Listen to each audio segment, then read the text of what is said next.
नमस्कार, जय हिंद दोस्तों। और आप सभी का स्वागत है आपके अपने इस यूट्यूब चैनल यदुरु अकेडमी में। मैं धीरेन्द्र यादव आप सभी का स्वागत करता हूं। तो कैसे हैं आप सभी? चलिए हम इस तरह के क्वेश्चन करते हैं। बंदे एक ही तरीके से रटता है तो हमें रटने की जरूरत नहीं है, इसे समझने की जरूरत है। तो सबसे पहले तो हम इसमें इस क्वेश्चन को 5 से 6 तरीके से देखेंगे। कितने? 4 से 5 तरीके या 5 से 6 तरीके हम एक ही क्वेश्चन को करेंगे। वैसे होते तो बहुत से तरीके हैं जो मुझे भी नहीं आते, ठीक है, बहुत से बंदों को नहीं आते, लेकिन हमें कंसेप्ट क्लियर करना है मेरे भाई। आज के बाद कभी नहीं बोलेंगे आप, ठीक है। अगर ये क्वेश्चन दिया है 4 रुपए में 5 की दर से, यहाँ पर दर ना दे के भाव भी दे सकता था। क्या दे सकता था? दर की जगह में भाव भी लिख सकता था कि 4 रुपए में 5 के भाव से खरीदता, 5 रुपए में 4 के भाव से बेचता या दर से बेचता यहाँ पे, तो कुल में इसमें उसे कितना प्रतिशत लाभ हुआ या हानि हुआ। ऐसे पूछ सकता था कि लाभ हुआ बता दो या हानि हुआ बता दो, ठीक है। तो ऐसे क्वेश्चनों में डरने की जरूरत नहीं है।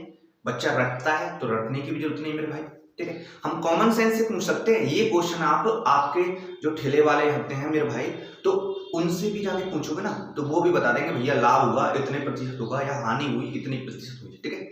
उन्होंने कोई पढ़ा तो नहीं होता, फिर भी बता देते हैं। और आप लोग पढ़ के भी भूल जाते हैं। ये क्यों भूल जाते हैं? क्योंकि आप लोग रटने की कोशिश करते हैं। तो रटना नहीं भैया, पूरे मैथ को हम 50 से 60 फॉर्मूले में निपटा देंगे। 50 से 60 फॉर्मूले याद करेंगे और पूरा मैथ निपट जाएगा, हमारा कंप्लीट हो जाएगा, है ना, किसी भी एग्जाम के लिए। देखिए 4 रुपए में 5, तो एक तो तरीका ये होता है रटने वाला तरीका। 4 रुपए, रुपए के नीचे रुपए लिखोगे, इसे भी नहीं भूलना, तो ऐसे लिखेंगे रुपए और इधर भाव या दर जो भी है उसके नीचे वो लिखा, ठीक है। 5 रुपए में 4 ऐसे लिख दिया मैंने। अब इसका गुणा इधर कर दिया तो कितना हो जाएगा? ये 16 हो जाएगा। इसका गुणा इन दोनों का कर दिया तो कितना हो जाएगा? 25, ठीक है। यानी 4 रुपए में 5 की दर से, 4 रुपये लेके गए थे 5 की दर से। अब ये इससे कितना ज्यादा है? 9। किसकी तुलना में? इसकी तुलना में। 9/16 कितना परसेंट हो जाएगा? तो परसेंट निकालने के लिए क्या करेंगे मेरे भाई?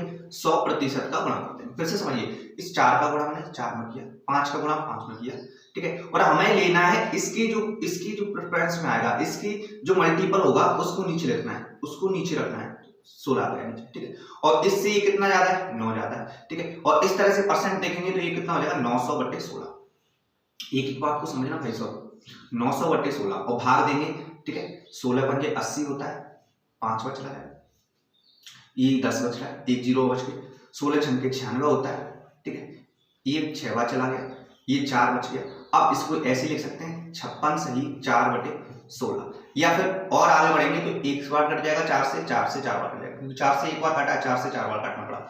अब ये ऐसे आंसर हो सकता है 56 सही 1/4% हमारा सही आंसर होगा ये भी, ठीक है। या फिर इस आंसर को ऐसे लिख सकता है 56.25, तो ये भी आपका सही है मेरा भाई, ठीक है। समझ पाए? ये पहला तरीका था जो याद करने वाला था, या फिर मैं कहूं कि कॉमन सेंस को इसी में डेवलप करो। तो भैया ये देखो 4 के 5, 5 के 4, यानी 4 के 5 में कोई चीज खरीदूंगा, यानी 4 रुपए में 5 पेन खरीद लूं मान लो, और 5 रुपए में 4 पेन खरीद लूं, तो 1 रुपया का फायदा हो गया और 1 पेन का फायदा हो गया, तो मुझे डबल मुनाफा मिल रहा है ना। तो मैं इस तरह से देख सकता हूं। अब देखिए, अब दूसरा तरीका क्या होता है, ये मैंने लिख दिया 4 रुपए में 5, ठीक है। इसी को ध्यान से देखना, 4 रुपए में 5 के भाव से या दर से, ठीक है। 5 रुपए में 4 की दर से, ध्यान से समझना। अब ये 4 रुपया खरीद रहा हूँ 5, ये 5 रुपया में बेच रहा हूँ 4, तो मुझे कुछ समझ में नहीं आया भैया, क्योंकि ये खरीदे थे ये बेचा है, समझ में नहीं आया। मैं रुपया को बराबर कर लेता हूँ कैसे भी, ये कैसे भी बराबर हो जाए रुपया। तो मैंने देखा कि भैया इसको बराबर करने के लिए, इन दोनों को बराबर करने के लिए इसमें गुणा करना पड़ेगा 5 का पूरे में, तो इन दोनों में 5 का गुणा कर देता हूँ, 5 का, तो इसमें भी करूंगा इसमें भी करूंगा, इन दोनों में 4 का गुणा कर देता हूँ, क्योंकि ये दोनों बराबर चाहिए मुझे, ये दोनों बराबर चाहिए, एलसीएम से ले लो, ठीक है। अब देखो 5 का गुणा करेंगे कितना हो जाएगा? 20, और इसमें 5 का गुणा करेंगे 25, 4 का गुणा अगर इसमें करेंगे मेरे भाई तो ये आ जाएगा 20, और 4 का गुणा इसमें करेंगे तो ये आ जाएगा 16, ठीक है। यानी ये इससे ये कितने ज्यादा है? तो आप कहेंगे सर 9 ज्यादा है, ठीक है, क्योंकि आपने 20 रुपया में 25 खरीदे थे, ये समझ लो 20 रुपया में अब 25 खरीदे थे और 20 रुपया में अब 16 बेच रहे हो। 20 रुपया में 25 खरीदे थे, 20 रुपया में 16 बेच रहे हो, तो कितने का लाभ हो गया? 9 का। कितने पे बेचोगे? 16 के हिसाब से बेचोगे, और 9/16 आपने अभी देखा है, प्रतिशत में बदलेंगे तो कितना आ जाएगा? ये आ जाएगा आपका 56.25%। क्लियर है मेरे भाई? ऐसे कर सकते हैं। या फिर भी मैं तीसरा तरीका आपको बताने वाला हूं मेरे भाई, तीसरा तरीका मैं बताने वाला हूं, इधर डिस्कस कर लेते हैं। अगर 4 रुपया में, ठीक है, 5 के भाव से खरीदे, ठीक है, 4 रुपया में 5 के भाव से खरीदे, तो मुझे तो ये बता दो एक कितने का पड़ा? एक का भाव क्या पड़ा, एक का भाव क्या पड़ेगा। तो आप कहेंगे सर 4/5 कर दो, क्योंकि इस 5 को लात मार के भगा देंगे आप, तो कितना आ जाएगा 4/5 कितना होता है, तो आप कहेंगे सर 0.80 होता है। ठीक है 0.80, क्योंकि 4 में भाग तो जाता नहीं भाई साहब, तो 5 का भाग इसमें देने के लिए क्या करना पड़ेगा, 40 करना पड़ेगा, पॉइंट लगा के 80, यानी एक 80 पैसा का पड़ा। इसे 80 पैसा कह सकते हैं, 0.8 रुपये कह सकते हैं। ठीक है 80 पैसा का पड़ा। अब बेचा कितने का, तो भैया 5 रुपया में 4 के भाव से बेचे। ध्यान देना भाई, 5 रुपया में 4 के भाव से बेचे। ठीक है, तो मैं ये देखूंगा एक कितने में बेचा, एक का भाव क्या है बेचने में, ये बेचा वाला है। ठीक है, और एक खरीदा वाला है। ठीक है, समझना ध्यान से बेचोगे, आज के बाद कभी नहीं भूलना। तो इधर ये बेचा कितने में, एक कितने का पड़ा, तो 5/4 यानी कितना हो जाएगा 1.25। अब 0.80 पैसा का खरीदा था, 80 पैसा का अगर खरीद के लाए हो और बेचा कितना है 1.25, तो कितने ज्यादा में बेचा, 1.25 में से 80 पैसा घटा देंगे। ठीक है, कितना बचेगा 45 पैसा। और किसके हिसाब से बेचोगे तो इसी हिसाब से, किसके हिसाब से बेचोगे, इसी हिसाब से बेचोगे, फिर से खरीद लाओगे इसके हिसाब से 0.80 पैसा का, तो ये 80 पैसा, ठीक है सॉरी 45 पैसा बटे 80। ठीक है, ये पॉइंट से पॉइंट कट जाएगा, ये हट गया, और इसे फिर से करोगे तो ये हो जाएगा 9 और ये हो जाएगा 16। 9/16 अपन ने अभी देखा था कितना हो जाएगा, ये भी इसका भी आंसर अगर परसेंट में देखेंगे तो इतना ही आ जाएगा। क्लियर, 3 तरीके आपने देख लिए मेरे भाई।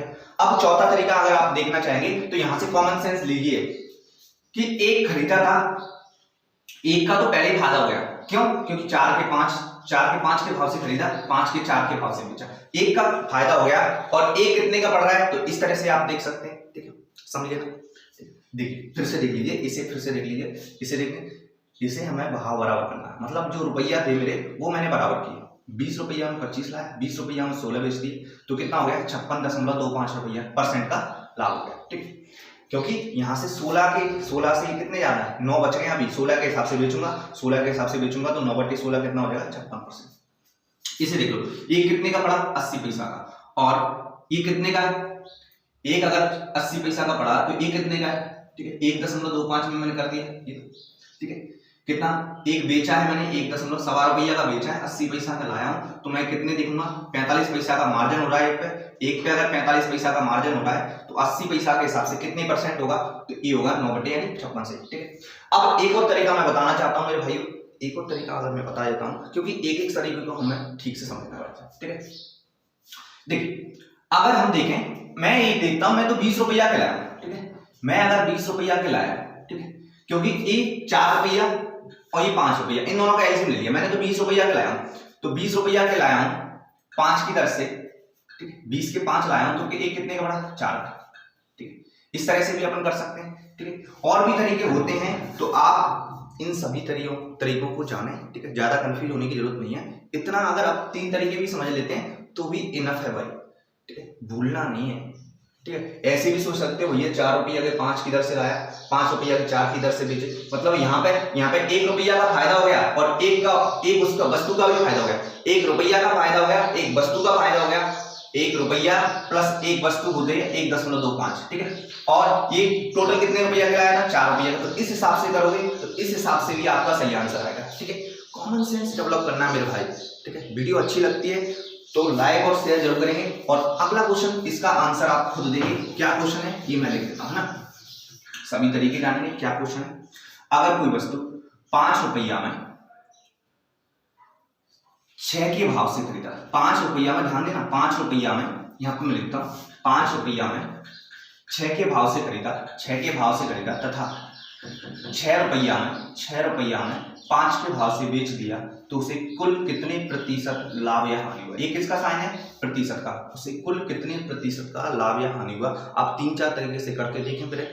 ठीक है, और फिर बताएं कि समझ में आया या नहीं आया। अच्छा लगता है वीडियो लाइक और शेयर दबा के करें। जय हिंद, जय भारत, जय किसान।